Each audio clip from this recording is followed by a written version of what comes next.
Last lecture में आपने देखा है, जैसे हमने सीखा था कि एक वेक्टर के मैग्नीट्यूड के साथ हम कैसे डील करते हैं। आज के लेक्चर में हम देखेंगे कि एक वेक्टर अगर हमें दिया हुआ है तो उसके डायरेक्शंस कैसे बता सकते हैं कि उसकी डायरेक्शंस क्या है, या अगर हमें डायरेक्शंस पता है तो उस वेक्टर्स को हम with the help of magnitude कैसे लिख सकते हैं। तो ये डायरेक्शन के बारे में कुछ समझते हैं हम।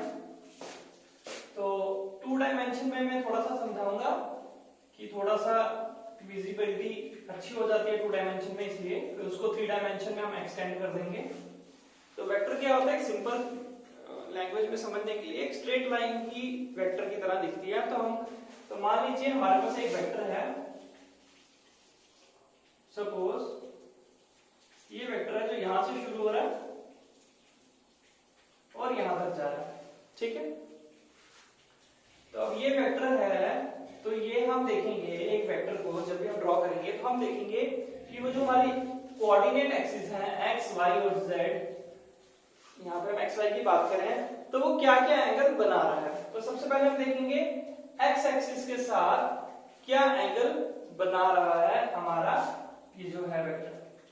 तो यहाँ पे मान लीजिए ये एंगल है अल्फा, एक्स एक्सिस के साथ ये जो वेक्टर है अल्फा एंगल बना रहा है, और वाई एक्सिस के साथ मान लीजिए बीटा एंगल बना रहा है। तो 3 डायमेंशन में भी हम थोड़ा सा साथ साथ देख लेते हैं। ये हमारी एक्स एक्सिस, ये वाई एक्सिस और ये सपोज जेड एक्सिस, और ये वेक्टर है सपोज यहां से कहीं से भी आप शुरू कर सकते हैं। मान लीजिए आपने सपोज यहां ओरिजिन से शुरू करता हूं मैं, एक सिमेट्री लाने के लिए वेक्टर ओरिजिन से शुरू किया, यहां से शुरू और ए पे खत्म हुआ, ठीक है। तो हम इसकी डायरेक्शंस कैसे पता चलेगा, हम देखेंगे कि ये जो वेक्टर है ये तीनों कोऑर्डिनेट एक्सिस के साथ क्या क्या एंगल बना रहा है। तो देखते हैं, अगर मान लीजिए ये एक्स एक्सिस के साथ बना रहा है अल्फा एंगल, वाई एक्सिस के साथ बना रहा है एंगल बीटा, और जेड एक्सिस के साथ बना रहा है एंगल गामा, ठीक है। एक नाम दे रहे हैं। अगर आपको ये 3 डायमेंशनल ज्योमेट्री को थोड़ा सा समझना है तो आप क्या करें, एक कोई भी पेन लीजिए, उसके परपेंडिकुलर एक दूसरा पेन रख लीजिए, ठीक है। ये होता है आपका कोऑर्डिनेट सिस्टम 2 एक्सिस का, जिसमें एक एक्स होता है और एक वाई एक्सिस होता है। अब हमने एक एक्सिस और जोड़ लिया है जो कि इन दोनों के परपेंडिकुलर है, इन दोनों के परपेंडिकुलर। तो वो कैसे दिखेगी आपको, कुछ ऐसे दिखेगी, ठीक है, कुछ आपको ऐसे दिखेगी कि यहाँ पे 3 तरह की मोशंस पॉसिबल हैं। आप यहां जा सकते हो, जैसे अगर मैं सपोज यहां खड़ा हूं तो मैं लेफ्ट राइट जा सकता हूं अपने, वो इससे डिसाइड हो रहा है। मैं आगे और पीछे जा रहा हूं जो कि इस वेक्टर से डिसाइड हो रहा है, और एक ये वेक्टर है कि मैं अगर ऊपर और नीचे जा सकता हूं। तो स्पेस में जब भी आप बात करो तो 3 डायरेक्शंस होती हैं। एक होगी आपके, इसको बोल रहे हैं एक्स एक्सिस, एक को वाई एक्सिस और एक जेड एक्सिस। अब जो आपका वेक्टर है, सपोज वो वेक्टर कहीं यहां जा रहा है ना, स्पेस में कहीं यहां वेक्टर जा रहा है, तो अब इसका हम एंगल देख रहे हैं। अगर हमने इसको एक्स एक्सिस कहा तो इसके साथ ये जो एंगल है दिस इज अल्फा, ये अगर वाई एक्सिस है इसके साथ जो एंगल है दिस इज बीटा, और ये जो जेड एक्सिस है इसके साथ जो ये एंगल बना रहा है दिस इज गामा, ठीक है। वेक्टर जो है वो किसी भी डायरेक्शन में हो सकता है, तो उसको जो है हम angle X axis, Y axis और जेड एक्सिस के साथ तीनों हम एंगल कंसीडर कर रहे हैं।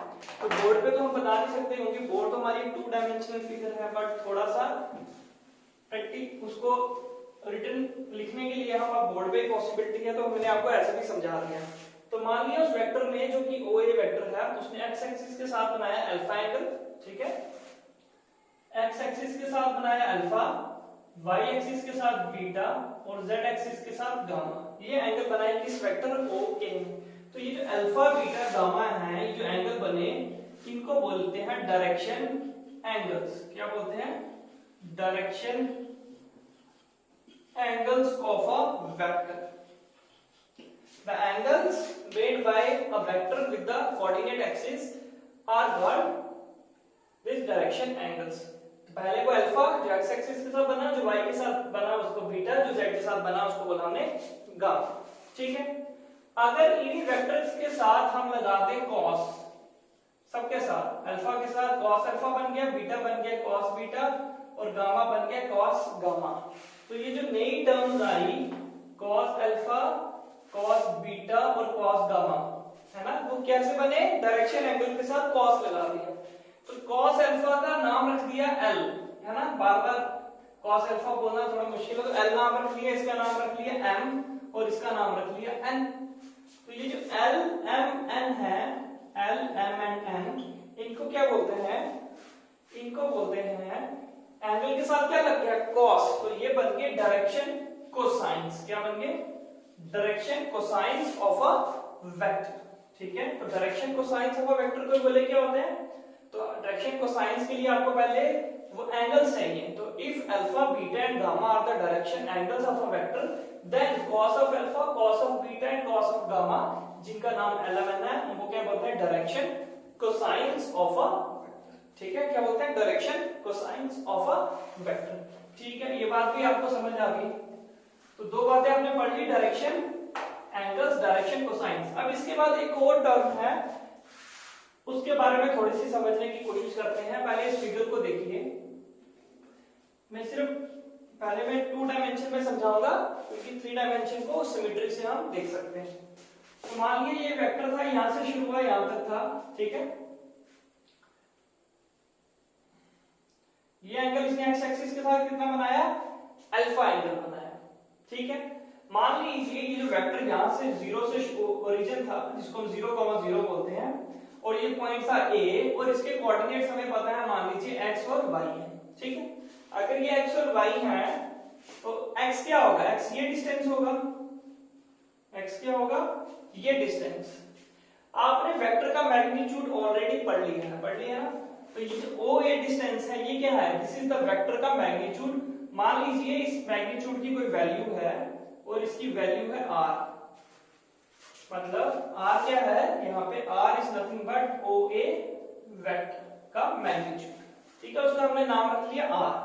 तो अगर आप देखेंगे तो cos अल्फा है इस ट्राइंगल में, cos अल्फा बेसिकली है क्या, cos अल्फा इज, ये हमारा अल्फा है, तो this is perpendicular, this is base, this is hypotenuse, cos alpha होता है बेस अपॉन हाइपोटेन्यूज, तो base is x, hypotenuse is r, implies यहां से क्या मिला, cos अल्फा r इसके साथ मल्टीप्लाई हो गया इक्वल टू x, और x इक्वल टू r, तो वैसे का वैसा ही लिखता हूं। cos अल्फा का नाम दूसरा क्या है, l, तो मैं इसको लिख देता हूं l, x की वैल्यू क्या आ गई, l r। वैसे ही अगर आप y की वैल्यू निकालोगे तो y आएगा यहां, तो y के लिए क्या मिलेगा, r cos बीटा, मतलब जो y आ जाएगा वो l की जगह क्या आ जाएगा, m, क्योंकि वहां अल्फा कंसीडर किया है, y के लिए एंगल कितना होता है, बीटा, तो सिर्फ l का बन जाएगा m और r वैसे का वैसा। और अगर आप 3 डायमेंशन की बात करो, z एक्सिस भी है, तो यहाँ पे बन जाएगा nr, ठीक है। देखो ना ये ट्राइंगल लिया ना, अब मैं अगर ये एंगल बीटा है मैंने कहा, तो ये वाला ट्राइंगल लूंगा, तो यहाँ पे ये क्या है, ये है y, तो cos बीटा क्या आएगा, y अपान r, तो cos बीटा क्या आ जाएगा, y अपान r, तो r cos beta equal to y, और r cos beta equal to y, और यहां से मिलेगा y equal to r into m, क्योंकि cos बीटा का नाम क्या है m। तो हमें x y z की वैल्यूज मिल गई, x की वैल्यू क्या है, lr, क्या lr, और y की वैल्यू mr, मतलब कि जो हमने कोऑर्डिनेट्स निकाले वो हमने किसकी टर्म में निकाल दिए, in terms of direction cosines. ये जो कोऑर्डिनेट्स थे x और y किसी वेक्टर के, जो एक पॉइंट था इनिशियल तो पता था, जो टर्मिनल पॉइंट्स के कोऑर्डिनेट्स थे वो बेसिकली हमने एक्सप्रेस कर दिए in terms of direction cosines. और अगर आप देखो इन दोनों में क्या किया है, इन दोनों में एक चीज कॉमन है, क्या, r इज कॉमन। तो कहता है कि अगर हम डायरेक्शन कोसाइंस हमें दिए हुए हैं l, m और n, अगर हम इन्हें किसी एक कांस्टेंट के साथ मल्टीप्लाई करते हैं, जैसे यहाँ r के साथ किया है, तो ये क्या बन जा रहे हैं, lr, mr and nr। तो ये जो नई टर्म्स बन गई डायरेक्शन कोसाइंस को, तीनों को किसी एक सेम कांस्टेंट से मल्टीप्लाई करने पे इन टर्म्स को बोलते हैं डायरेक्शन रेशियोज। क्या बोलते हैं, डायरेक्शन रेशियोज। आई समझ, डायरेक्शन कोसाइंस से डायरेक्शन रेशियोज कैसे बनी, हमने डायरेक्शन कोसाइंस को एक कांस्टेंट से मल्टीप्लाई कर दिया, तो हमें क्या मिल गई, डायरेक्शन रेशियोज मिल गई। यहाँ पे हमने जो कांस्टेंट था वो बेसिकली क्या था, अगर आप ध्यान से देखें तो कांस्टेंट वाज क्या था, वो मैग्नीट्यूड ऑफ द वेक्टर। तो जरूरी नहीं है मैग्नीट्यूड ऑफ वेक्टर से ही मल्टीप्लाई करें, हम किसी और से भी मल्टीप्लाई कर सकते हैं, तब भी हमें जो नई टर्म्स मिलेगी वो होंगी डायरेक्शन रेशियोज। तो हमने तीन चीजें सीख ली, डायरेक्शन एंगल्स। डायरेक्शन एंगल्स क्या होते हैं, एक वेक्टर जो x, y और z एक्सिस के साथ जो भी एंगल बनाता है उनको बोलते हैं डायरेक्शन एंगल्स। उन एंगल्स के साथ में अगर cos लगा दे तो जो नई टर्म्स बनी उनका नाम है डायरेक्शन कोसाइन्स, क्योंकि वो cos लगा के बनी। और डायरेक्शन कोसाइन से हम किस पे जा सकते हैं, डायरेक्शन रेशियोज पे। क्यों जा सकते हैं, क्योंकि एक वेक्टर के जो कोऑर्डिनेट्स होते हैं बेसिकली वो कहां से निकलते हैं, डायरेक्शन कोसाइन्स को एक कांस्टेंट से मल्टीप्लाई करने के। तो इनका हम यूज भी करेंगे, अभी हम वेक्टर देखेंगे उसके हम कंपोनेंट स्टडी करेंगे, है ना, तो उसमें इस बात को फिर रिपीट करेंगे। तो direction cosines when multiplied by a constant we get direction ratios. तो अगर आपको पूछे क्या डायरेक्शन कोसाइन्स यूनिक है या नहीं, यूनिक मतलब किसी वेक्टर के डायरेक्शन कोसाइन्स एक ही है या अलग-अलग हो सकते हैं। तो आप देखो एक वेक्टर है तो वो x एक्सिस के साथ एक ही एंगल बनाएगा, 40 बना सकता है, 30, कुछ एंगल फिक्स होगा, y के साथ एंगल फिक्स, z के साथ एंगल फिक्स। तो जब cos निकालेंगे तो वो भी एंगल वैल्यू फिक्स आएगी। तो मतलब l m n क्या आएंगे, यूनिक आएंगे। क्या आएंगे, यूनिक। ये अभी हमें आगे नेक्स्ट लिखाता हूं पॉइंट। तो आप लिखोगे direction cosines of a vector are unique. क्या, यूनिक। ये दिस इज नोट नंबर 1। ठीक, सेकंड, तो डायरेक्शन रेशियोज, जब भी इन डायरेक्शन कोसाइन्स को किसी कांस्टेंट से मल्टीप्लाई किया तो मिली डायरेक्शन रेशियो। इसका मतलब वो कांस्टेंट कुछ भी हो सकता है, अगर मैं इसको 2 से मल्टीप्लाई करूं तो वो डायरेक्शन रेशियोज कुछ बनेगी, आप 4 से मल्टीप्लाई करो तीनों को तो वो डायरेक्शन रेशियोज कुछ और बनेगी। इसका मतलब है direction ratios of a vector are not unique, और नॉट यूनिक। तो ये दो बातें आपने यहां से सीखी, ठीक है। तो ये दो नोट लिख लिए, और तीसरा नोट लिख लीजिए जो इंपॉर्टेंट है, वो क्या कहता है, ये जो डायरेक्शन कोसाइन्स है ना l m n, इनका अगर आप स्क्वायर करो और इनको ऐड करो तो ये आंसर आता है 1। क्या आता है आंसर, 1। ये जो डायरेक्शन रेशियोज है इनके लिए नोटेशन है, पहले को बोलते हैं a, दूसरे को b, तीसरे को c, ठीक है। Direction cosines are denoted by l m n and direction ratios are denoted by a, b and c। तो यहाँ पे अगर आप देखो तो ये a square plus b square plus c square, this may और मे नॉट इक्वल्स टू 1। क्यों, अगर मैंने देखो l square plus m square plus n square 1 था, अगर मैंने इसको 2 से मल्टीप्लाई कर दिया तो वो 2 स्क्वायर सारा कॉमन आ गया तो वो यहाँ 1/2 बन जाएगा, है ना, 4 सॉरी जो भी बनेगा। तो इसका मतलब इनमें अगर कोई और कांस्टेंट मल्टीप्लाई करते हैं तो डायरेक्शन रेशियोज का सम 1 नहीं बनेगा। लेकिन कोई बोलता है कि नहीं डायरेक्शन कोसाइन्स को 1 से मल्टीप्लाई कर दो, तो जब भी डायरेक्शन कोसाइन्स को किसी भी स्केलर से मल्टीप्लाई करते हैं तो वो बनती है डायरेक्शन रेशियोज। इसका मतलब जो डायरेक्शन रेशियोज बनी 1 से मल्टीप्लाई करने में वो क्या थी, वो कुछ नहीं बल्कि डायरेक्शन कोसाइन्स खुद थे। तो अगर 1 से मल्टीप्लाई किया तो a बन गया l के बराबर, b बन गया m के बराबर, c बन गया n के बराबर। इसका मतलब उस केस में वो जो सम होगा वो इक्वल्स टू 1 होगा, है ना। तो बेसिकली डायरेक्शन कोसाइन्स और also direction ratios, because if direction cosines are multiplied by 1 then the direction ratios are nothing but direction cosine. तो इसलिए ये सम तो 1 है, ये 1 हो भी सकता है नहीं भी हो सकता। अगर इनको 1 से मल्टीप्लाई किया तो सम 1 होगा, अगर किसी और 2, 3 से मल्टीप्लाई किया तो सम 1 नहीं होगा, ठीक है। तो ये थोड़ी सी कहानी थी डायरेक्शंस के बारे में किसी वेक्टर के, ठीक है। अब कुछ क्वेश्चंस देखते हैं। तो पहले एक सिंपल सा क्वेश्चन देखते हैं, क्वेश्चन नंबर 2, ठीक है। ये नोट नंबर 2 तो मैंने ऑलरेडी आपको लिखा दिया, 3 और 4 आपने लिख लिए। क्वेश्चन नंबर 2 कहता है right two different vectors having same magnitude. दो ऐसे वेक्टर लिखो जिनका मैग्नीट्यूड सेम, लेकिन वो अलग होने चाहिए। सेम लिख दिया तब तो सेम मैग्नीट्यूड होगा, बट दोनों अलग होने चाहिए। तो लेट ए वेक्टर में ले लेता हूं, कोई भी वेक्टर ले लो जो आपको पसंद आए, i plus 2j plus k, ये एक वेक्टर है। एक ऐसा वेक्टर लेना है जिसका मैग्नीट्यूड सेम हो। तो अगर आपको याद हो मैंने बताया था मैग्नीट्यूड लेते हैं जो i के कोफिशिएंट, j के कोफिशिएंट और k के कोफिशिएंट का हम करते हैं स्क्वायर। तो जब स्क्वायर करते हैं तो अगर कोफिशिएंट प्लस का हो तब भी वो प्लस का रहता है, अगर वो माइनस का हो तब भी स्क्वायर बन के वो क्या हो जाता है, प्लस का। तो ये डेफिनेशन में ही छुपा था ये इस क्वेश्चन का आंसर। तो हमने ए ये लिया एंड बी वेक्टर क्या करता हूं मैं, आई एक जगह माइनस लगा देता हूं। क्या कर दिया, एक वेक्टर के प्लस की जगह लगा दिया माइनस।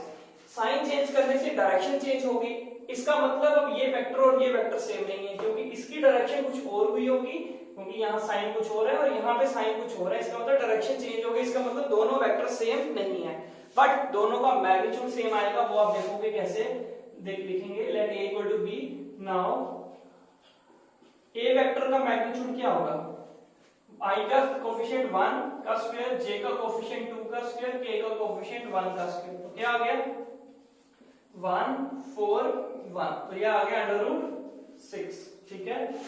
एंड बी वेक्टर का मैग्नीट्यूड, इसका कोफिशिएंट 1, इसका कोफिशिएंट जे का -2, तो -2 का स्क्वायर करना है हमने, डेफिनेशन ये कहते हैं मैग्नीट्यूड की। और के का कोफिशिएंट 1, अब ये देखो दोनों बराबर आ जाएंगे 1 4 और 1, 2 का स्क्वायर भी 4 होता है, -2 का स्क्वायर भी 4, इसका मतलब मैग्नीट्यूड आ गया सेम। देखो एक वेक्टर अगर यहां जा रहा है, इसकी लेंथ है √6, तो क्या कोई और वेक्टर हो सकता है जिसका √6 लेंथ हो, बिल्कुल ये भी हो सकता है, यहां भी हो सकता है, यहां भी हो सकता है ना। ऐसे बहुत सारे वेक्टर हैं जिनका मैग्नीट्यूड √6 है, बट डायरेक्शन अलग अलग हो सकती है। तो वैसे ही हमने एक वेक्टर लिखा और दूसरा वेक्टर इनमें से कुछ अलग ले लिया, बट मैग्नीट्यूड दिखा दिया सेम है। तो यहां पे लिखेंगे A vector and B vector are two different vectors, different है मतलब सेम नहीं है, हैविंग सेम मैग्नीट्यूड, ठीक है। These are the two vectors जिनका मैग्नीट्यूड सेम है बट वेक्टर्स अलग अलग हैं। अच्छा ये तो क्वेश्चन था इजी सा। तो अब सेकंड, इसका जो क्वेश्चन नंबर 3 है उसमें कहता है दो वेक्टर्स लिखो जो अलग अलग है बट उनकी डायरेक्शन सेम होनी चाहिए। देखो डायरेक्शन सेम होनी चाहिए। तो यहां पे आप एक और अच्छा सा कंसेप्ट सीखेंगे। क्या कंसेप्ट सीखेंगे, पहले एक वेक्टर आप ले लो कोई भी अपनी मर्जी का, तो एक वेक्टर ले लिया, अब दूसरा वेक्टर ऐसा लेना है जो कि इससे अलग हो। अलग होने के दो चीजें हो सकती हैं, एक वेक्टर को दूसरे वेक्टर से अलग करने के लिए दो ऑप्शंस हैं, क्या 3 ऑप्शन हैं इनफैक्ट। अगर आप एक वेक्टर दिया है और उसकी डायरेक्शन चेंज कर दो, क्या डायरेक्शन चेंज कर दो, तब भी वेक्टर चेंज हो जाएगा। दूसरा, आप उसका मैग्नीट्यूड चेंज कर दो, तब भी वो वेक्टर चेंज हो जाएगा। तीसरा, बोथ,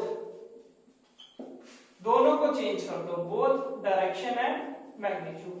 अगर आप इन तीनों में से कोई भी एक चेंजिंग एक वेक्टर में करते हो तो वो वेक्टर जो है वो चेंज हो जाएगा। अब एक वेक्टर लिखा है, ठीक है, दूसरा वेक्टर लिखना है इससे अलग, मतलब उसमें कोई चेंजिंग भी करनी है। चेंजिंग ऐसी होनी चाहिए कि डायरेक्शन सेम रहे।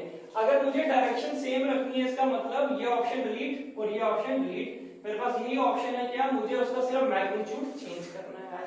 तो इस क्वेश्चन में हम देखेंगे कि क्वेश्चन की किसी भी गिवन वेक्टर का मैग्नीट्यूड चेंज कैसे किया जाता है बिना डायरेक्शन को चेंज किए। ठीक है, समझ आ गया।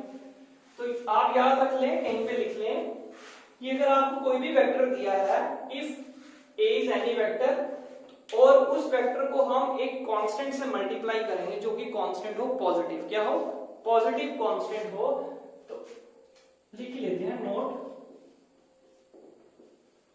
If A not equal to 0 है ना, ऐसा वेक्टर जो 0 नहीं है, B any vector, then first पहला पॉइंट, इस वेक्टर को अगर मैं किसी भी स्केलर k से मल्टीप्लाई कर लूं, where k is not equal to, where k is positive in fact, उस वेक्टर को मैं कैसे नंबर से मल्टीप्लाई कर रहा हूं जो पॉजिटिव है, then k has same direction as that of a and magnitude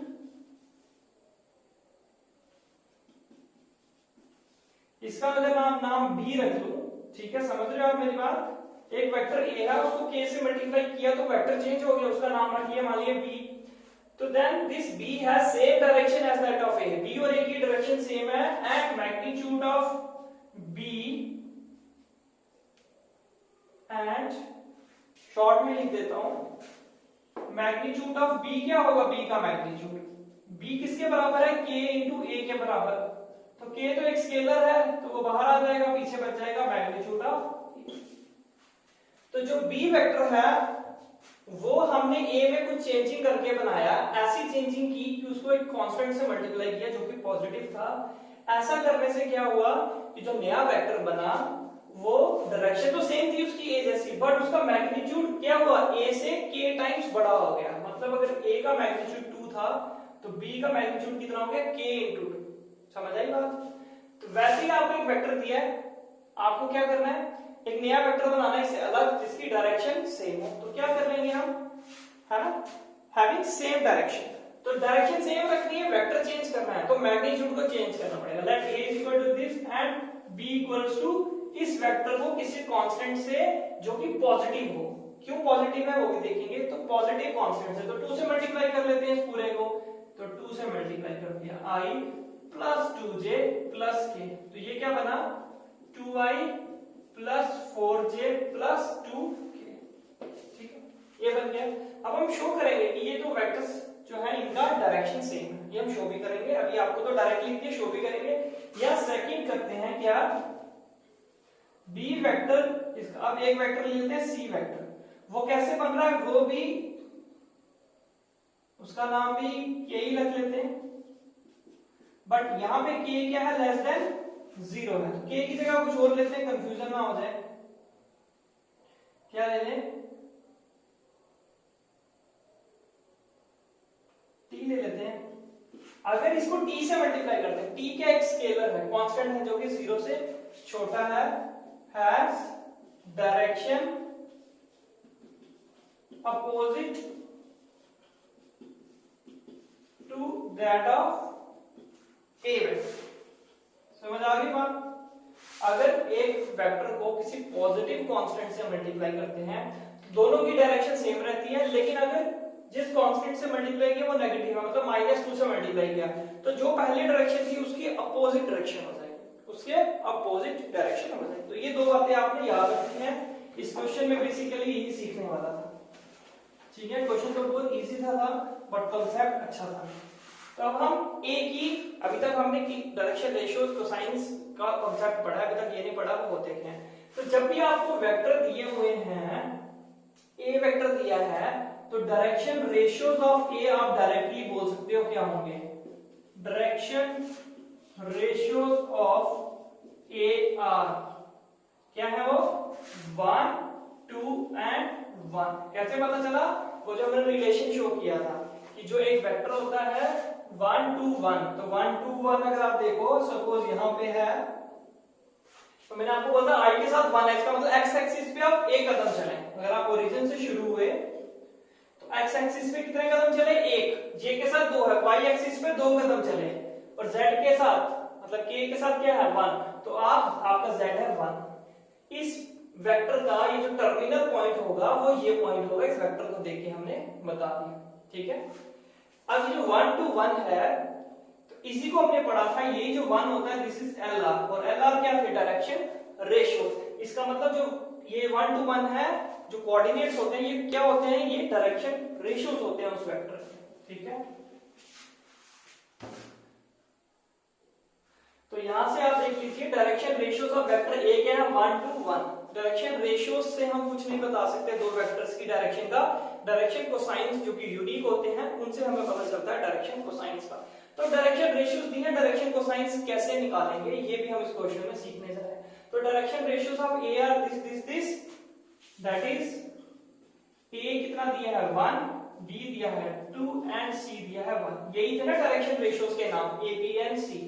तो हम यहाँ पे क्या निकालते हैं, नाउ यहां निकालेंगे magnitude of A vector, magnitude of A vector निकालेंगे जिसका नाम है r। ये r दिया था, this is equals to under root. ये कैसे निकलता है किसी वेक्टर का मैग्नीट्यूड, आप देखो ये यही है, a square plus b square plus c square, क्योंकि a ही कोफिशिएंट i का है, तो ये क्या आ रहा है 1 square plus 2 square plus 1 square, तो कितना आता है ये √6।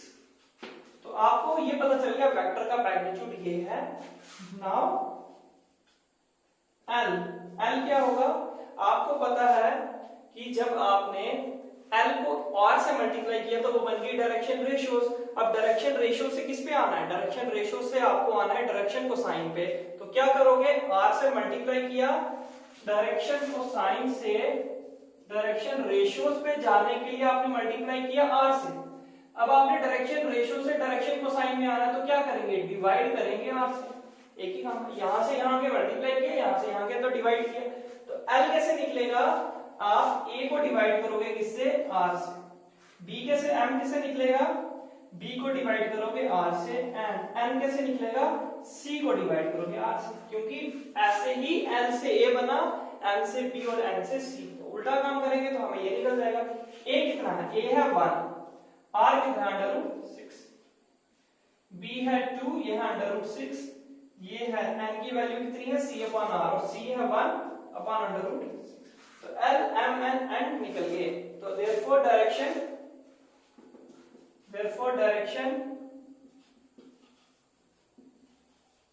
cosines of vector A are क्या है 1/√6, 2/√6 and 1/√6।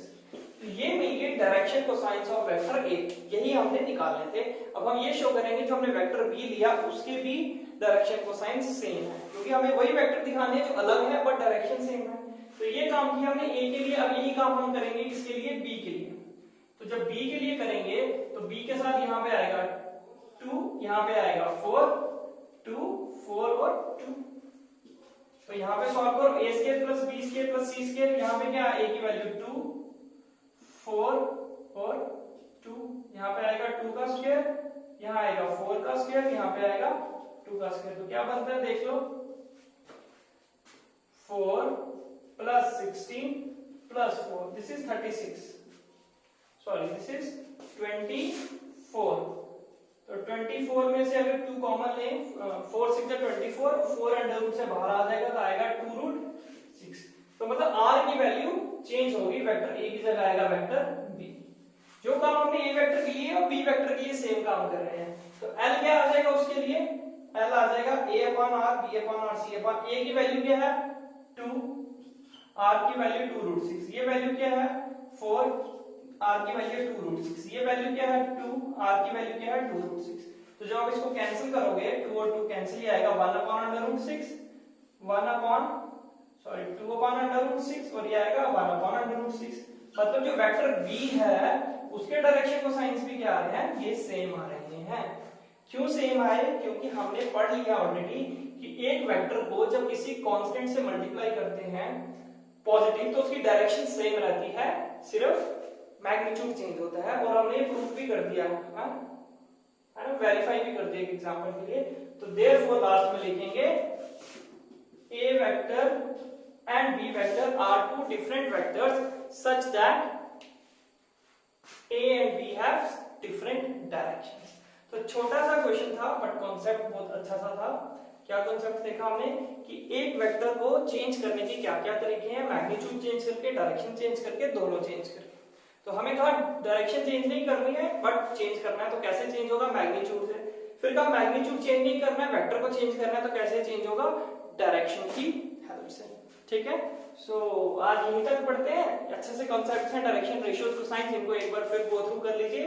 नेक्स्ट लेक्चर में हम सीधे जो फोकस होगा एक्सरसाइज पे करेंगे, क्योंकि हम ऑलमोस्ट सारे कॉन्सेप्ट पढ़ चुके हैं। एक वेक्टर एडिशन का कॉन्सेप्ट है वो भी हम देखेंगे। ठीक है, तो प्रैक्टिस करिए। कोई भी डाउट हो इनसे रिलेटेड कमेंट बॉक्स में लिखिए। डायरेक्शन, रेशियोज, कोसाइंस को अच्छे से समझिए, डेफिनेशंस को देखिए। तो मिलते हैं आपके साथ अगले लेक्चर में। Thank you.